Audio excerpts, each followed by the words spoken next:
Hi, everybody. Welcome to Lab 3. This is our last lab that'll involve the home kit. So you can use everything up in the home kit, sad to say. And then the remaining 3 labs of the term will be virtual. And more information will be coming about those. But for now, let's play around in Orgoland in 3D. Notice I'm trying to be a little more festive. See? Yes, got to keep the mood up. And I really like this cartoon because if you've ever seen in the way background here, I do have a pirate ship. Arr. Okay, sorry.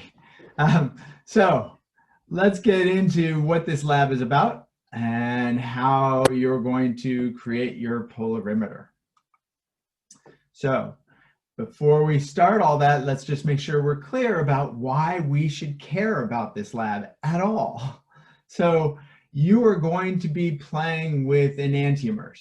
And I know you've seen this in class. So this is my biology hook for you.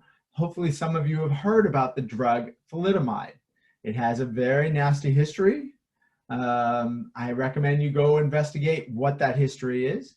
But as you can see, the 2 enantiomers of thalidomide, one is a very good drug for us, right? And one is not. So this caused a big issue in the 1950s. So now the FDA has to actually approve both enantiomers of any drug that is being produced and essentially purify them. But I want to harp on a point here that even though this is you see there's an R plus enantiomer and an S minus enantiomer, there is no connection between R and plus and S and minus. So as you can see from the list above, we have some other really cool drugs and chemicals out there that smell different to us, but I want you to notice that there's no direct correlation between R and S and plus and minus. This is because the R and S system and rules of that system were created much later, and therefore not even looking at the actual plus or minus rotation of our drugs and compounds. Okay? Kind of cool. So, what do they look like in lab? These enantiomers like thalidomide. How do we see them? Because we're in lab. So what I want you to notice is that these enantiomers are very, very close to being the same compound. They will have identical melting points, identical boiling points. Their IR spectra would be identical because notice the functional groups are the same. Same with the molecular weight. Their mass spectra would be the same. Their acid-base properties would be the same. Oh my God, everything's gonna be the same! How do you tell these 2 drugs apart, especially if one is so nasty and the other one is so helpful? So what we have to do is look for the little differences that these 2 compounds have with one another. And what we found is that we can actually do chemical reactions that will preferentially react with one of these or the other because our body is chiral. Remember, right hand, left hand, mirror images. Our body has chiral receptors that will actually bond to one or the other enantiomer. We can take this out of our body and do this in lab as well. So we can add reactants that bond to one enantiomer over the other. So we can do some chemistry if we use enantiomeric reactants. Very tricky. Then, here it comes. The only other way to tell these 2 apart is one will rotate light, plane polarized light in the positive direction, and one will rotate plane polarized light in the negative direction. Why, you ask? How do I tell which one? Can I look at these molecules and determine which one's plus and which one's minus? No. No, no, no. And the reason why they rotate plus or minus is still being investigated. It's not thoroughly known why one molecule wants to rotate light in the positive direction and why one molecule wants to rotate light in the negative direction. So instead of understanding why they do this, we are just going to capitalize on the fact that they do this, and that I can spy the good drug of thalidomide, R, thalidomide, with a positive rotation of 62.6, and its enantiomer will have the exact opposite sign, but exact same specific rotation of light, negative 62.6. So that's kind of cool. We're going to capitalize that in your home kit today. Okay? So let's make sure we're clear about rotating plane polarized light. Okay? The polarimeter of any kind that you use is generally used to play with only one enantiomer. We could use a mixture of the two, but it won't be as helpful. So all of the drugs that I've sent to you, the sucrose and the levulose, otherwise known as fructose, these are just single enantiomers of these compounds. One enantiomer only. That'll make your use of your polarimeter at home a little more effective, because if I gave you the mixture in a 50-50 mixture, say of the two thalidomides, 50-50 mix, then one would rotate to the right, one would rotate to the left, and they would cancel each other out and give us no rotation in our polarimeter, and then be called, what do I hear? What do you call a 50-50 mixture of two enantiomers? Yes, it is a racemic mixture. And so we want to stay away from racemic mixtures when we use polarimeters. Okay? So let's take a closer look. Here's Wellesley College's polarimeter. Believe it or not, it's older than me. Oh my God, that's pretty old. So it's very old, but if you want to see how to use the polarimeter on campus, there is this YouTube video that you can go and see how it's been done. Okay? And inside that little brown compartment at the top of it, right over there at the top, you open that up and you can put a sample cell filled with solution, and we'll talk a little bit more about this, but I just wanted you to see what it looks like and that it is actually 1 decimeter in length, okay? And very fixed in that idea. And plane polarized light will shine through that opening on one end in the tray, through the sample cell, through the solution, and be detected on the other. What does that mean? That means it kind of looks like this. So a lot of light is generated, a polarizing film is put in place, okay? And then that one direction polarized light is shined through your sample cell. And your sample cell has a determined path length and a determined concentration of the amount of enantiomer in that path length. Okay? And as it goes through, every molecule it hits, if it is 1 enantiomer, every molecule it hits, it will rotate a little. It hits another molecule, it rotates a little. It hits another molecule, it rotates a little more. The more molecules your plane polarized light hits, the more it will rotate. And then you will obtain from your sample cell, the one in lab, like in the picture, you will obtain an observed rotation. Woohoo! I like the spinny part. Wait, let's do that again. Spinny part of observed rotation. Okay, so, over there. Observed rotation. Cool. So these are all the parts that are necessary in a polarimeter. All right?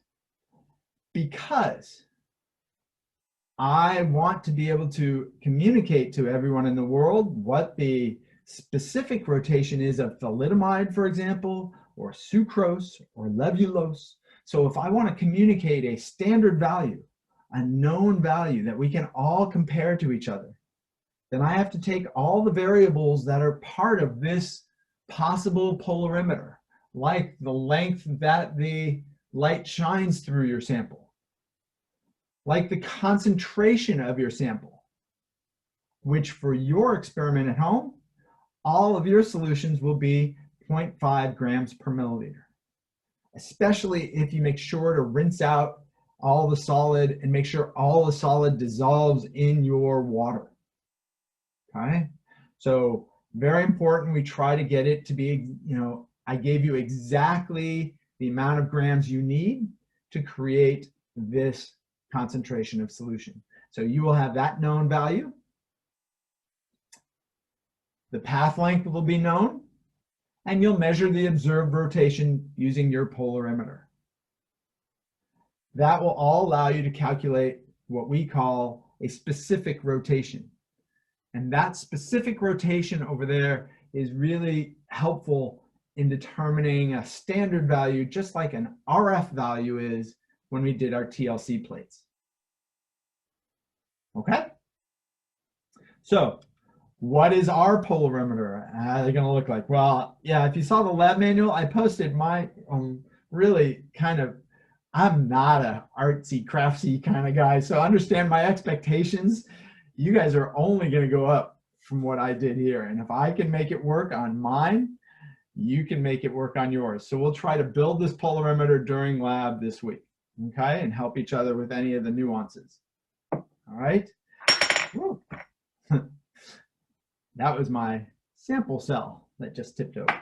Okay, so this is going to be our polarimeter, and ours will have that concentration of 0.5 grams per milliliter. But what the best part about this is your path length based on that little glass vial is going to vary. We can have several different path lengths that you shine your polarized light through. Okay? So this will allow us to determine the specific rotation of both sugars. But like any experiment, I would love to do this more than once.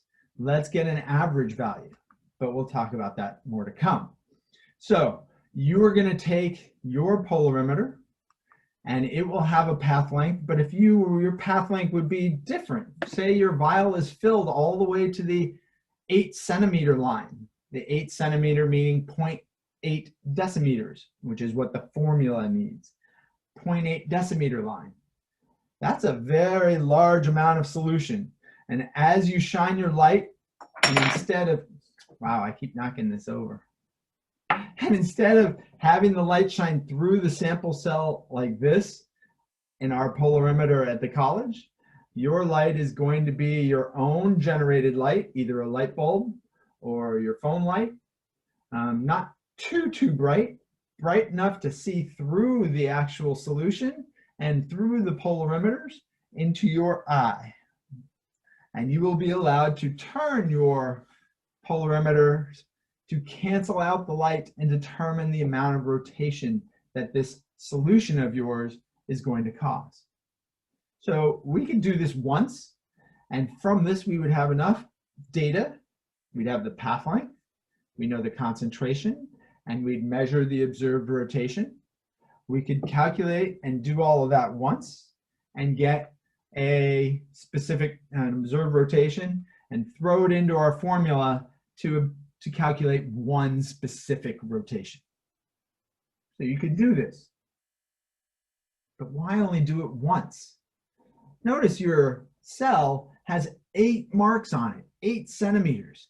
We could collect 8 different samples, 8 different observed rotations with 8 different path lengths. Wait, why stop at 8? Why not have you work with a partner and collect 16 data points? Yes, 2 of you can look at both of your 0.8s and see what observed rotation both of you get.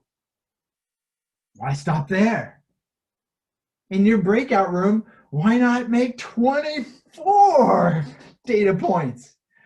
The goal is, if we think this is so funky and not precise very well, the more data points we get, the more likely our answer is going to be closer to the specific rotation of sucrose and levulose.